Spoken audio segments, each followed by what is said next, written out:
Alors, aujourd'hui, je vais répondre à la question: comment faire pour écouter ta voix intérieure ou ton intuition?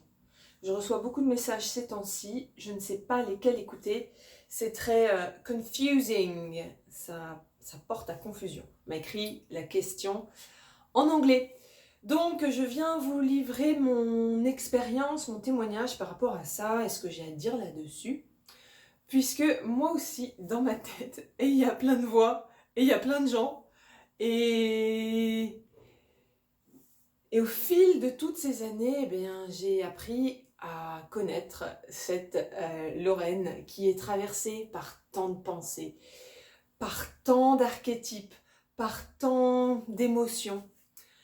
Et au début, j'avais du mal à démêler tout ça, je croyais que j'étais folle en fait.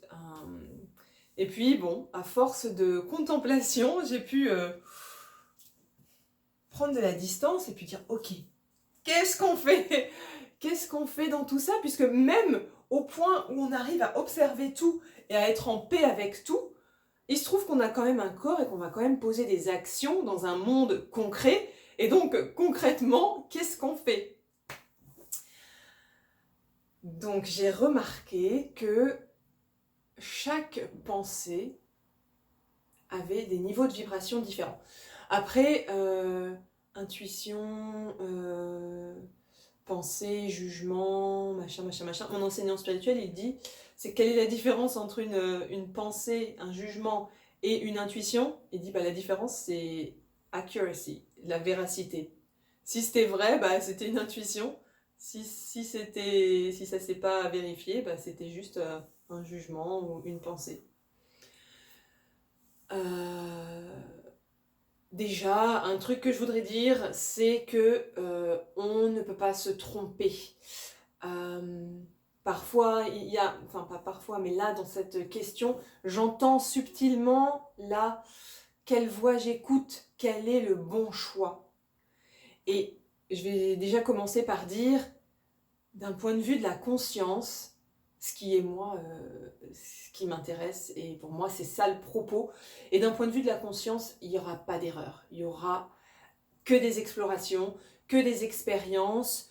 Donc on ne peut pas se tromper. Voilà, c'est beau hein, ces mots-là.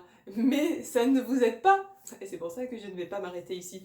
Vous avez remarqué des fois comme il y a des vérités qui sont super vraies, mais ça vous aide pas du tout dans votre vie, mais genre pas du tout, genre ça sert à rien qu'on vous dise ça, même c'est pire, parce que du coup vous dites ouais, ok, et puis ok, mais je fais quoi en attendant? euh, donc c'est vrai, mais quand même je vais élaborer. Vous pouvez pas vous tromper, mais déjà c'est bien de le savoir parce que quand on est encore dans cette dualité, qu'on croit qu'il y a un mauvais chemin, un chemin qui va nous attirer tous les problèmes et un chemin lumineux, oh si tu avais choisi différemment, tu aurais pu avoir une tellement meilleure vie. Dommage pour toi. Euh, donc non, il n'y a pas. Ma conviction, c'est que dans la vie, il n'y a pas de reward and punishment. Il n'y a pas de récompense et de punition. Et ce n'est pas parce qu'il arrive à des personnes des défis, des challenges, des choses difficiles, qu'elles se sont attirées ça avec un mauvais karma et que c'est la vie, l'univers qui les punit. Il faut qu'on arrête d'attribuer des propriétés parentales à la divinité, à l'univers, à Dieu. Ça, c'est dans la thérapie. Euh, ce n'est pas comme ça que la vie fonctionne. Et pareil, quand il arrive des choses positives, des choses joyeuses, à vous ou à certaines personnes, ce n'est pas ah mais oui, je l'ai tellement mérité parce que j'ai fait ci, ci, ci et ça. Ben non, la vie ça marche pas comme ça en fait. Et après, un jour, il va arriver des mauvaises choses à des bonnes personnes et soudain on dira mais Dieu, du coup je ne crois plus en toi, tu m'as trompé. C'est parce que ça fonctionnait pas comme ça depuis le début en fait. Donc il faut déjà sortir de cette croyance récompense, punition. Je m'égare encore. Mais c'était important de le dire. Donc, ce que j'ai observé, c'est que chaque pensée, chaque croyance va avoir des niveaux de vibration différents. il y a des pensées qui vont plus vers la séparation, vers la haine d'autrui ou vers la peur d'autrui, ou il y a certaines pensées dont la source c'est je dois me protéger du monde, je suis faible ou le monde est dangereux. Et donc il y a certaines pensées qui vont créer plus de séparation, de division. Et souvent les actions qui vont émaner de ces pensées, ça va être des actions qui vont générer ça, encore plus de stress et plus de séparation. Et ouais, vraiment plus de stress. Il y a d'autres pensées qui ont des niveaux de vibration plus hauts. Le niveau de vibration le plus haut étant l'amour. Et donc il y a des pensées, des croyances, dont vont émaner des actions, qui vont englober plus de compassion, plus d'amour, plus d'indulgence, et qui vont donner des actions qui vont amener plus d'ouverture, un sentiment de compassion, un sentiment peut-être de fraternité ou un sentiment de gratitude envers la vie, où même si tout ne se déroule pas comme on l'avait prévu, eh ben, on a comme une ouverture qui se fait à l'intérieur de nous et on est en paix. Voilà. Après, c'est difficile de répondre à cette question aussi dans l'absolu. Parce que il y a certains choix qu'on devra faire à certains moments donnés. Donc au début du chemin, j'aurais envie de dire, suivez la joie. Suivez ce qui vibre joyeux en vous. Voilà, suivez ce qui vibre harmonieux, ce qui vibre léger. Voilà. Au début du chemin, suivez ça. Pour la personne qui m'a posé cette question, de ce que je connais de toi, tu peux suivre ça. Je ne te vois pas, depuis des années et des années et des années, reproduire des schémas, reproduire des conditionnements et être enlisé dans une boucle qui, au final, te sabote. Et pour ceux qui sont un petit peu plus loin dans le chemin, et qui ont déjà suivi leur joie, et qui ont déjà suivi la légèreté, et qui ont déjà posé leurs limites, et qui ont déjà démêlé beaucoup de choses, à un moment donné du chemin, eh ben, nos conditionnements, ils vont prendre l'apparence de ce qui est léger, de ce qu'on a envie de vivre, de ce qui est facile, parce que c'est ce qui est habituel en fait. Et parfois l'ego a des résistances telles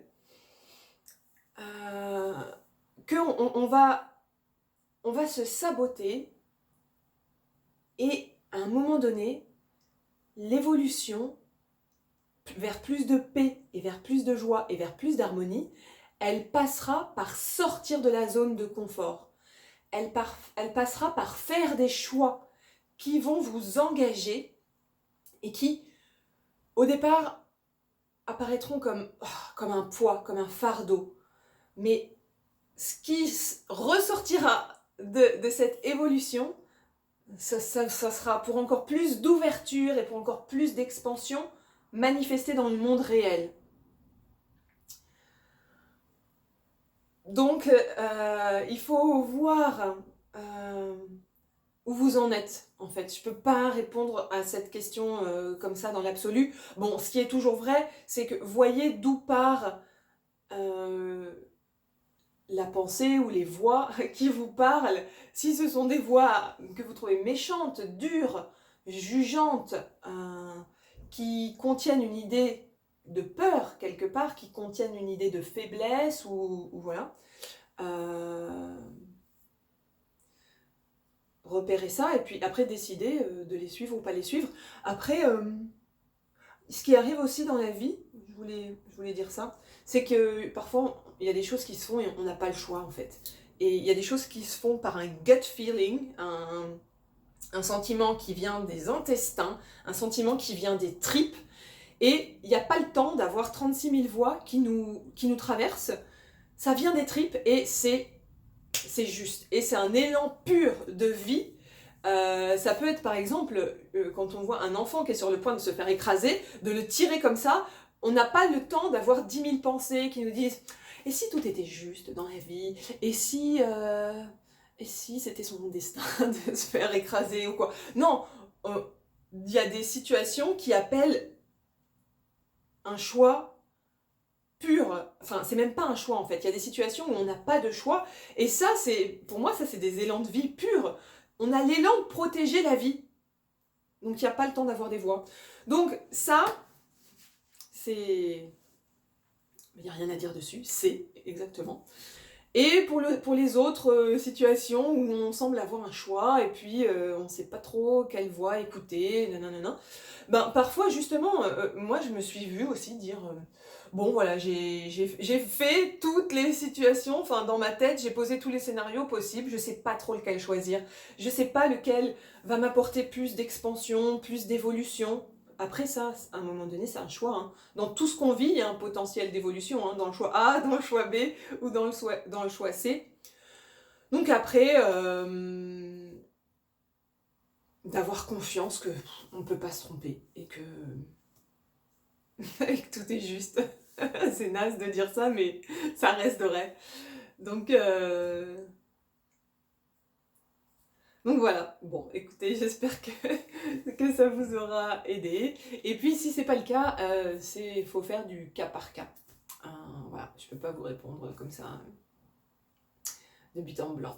Merci pour vos questions et puis à bientôt.